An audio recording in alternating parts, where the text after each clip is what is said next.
Stay off social media during a divorce. I cannot stress this enough. And you're going to want to listen through to the end because I tell you why this does not apply just to social media. So, first of all, do not assume that because you have your ex blocked or you have everybody in their family and all their friends blocked, that they can't see your social media pages. There are ways around that. So, you definitely want to make sure that you just stay off of social media, period, and not include anything about your divorce on the social media pages. A few things that you're going to want to not do is not the time to introduce your new girlfriend on your social media accounts because that can end up counting against you for several reasons. You're not going to want to post about any vacations that you're taking without your spouse or extravagant purchases that you're making. If you go out and buy yourself a new car or a new wardrobe or things like that, you're definitely going to want to keep that type of information under wraps because you don't want any of it coming out in the divorce proceedings.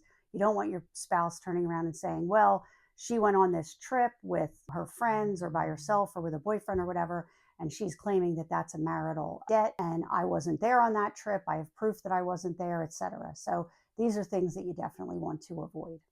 And you also don't want to be introducing new boyfriends or girlfriends, especially if it's one that you didn't have during the marriage and that wasn't the reason for the dissolution of the marriage, because they could also try to say, well, she had a boyfriend within 2 weeks of me giving her divorce papers. So she was obviously having an affair and was with this person before I even filed for divorce. So you want to avoid any type of accusation like that.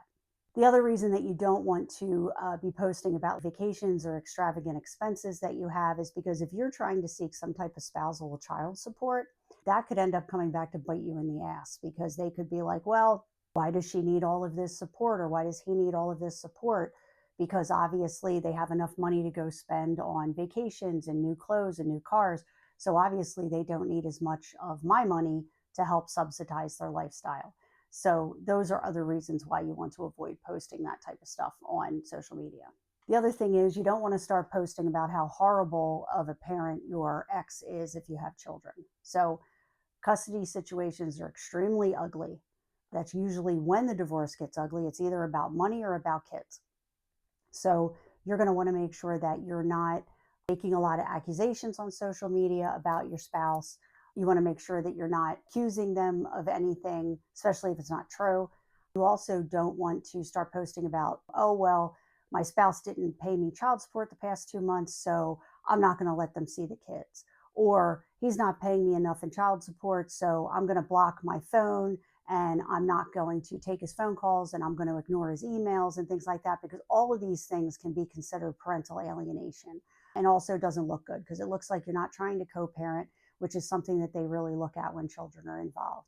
So definitely keep your opinions to yourself about your ex.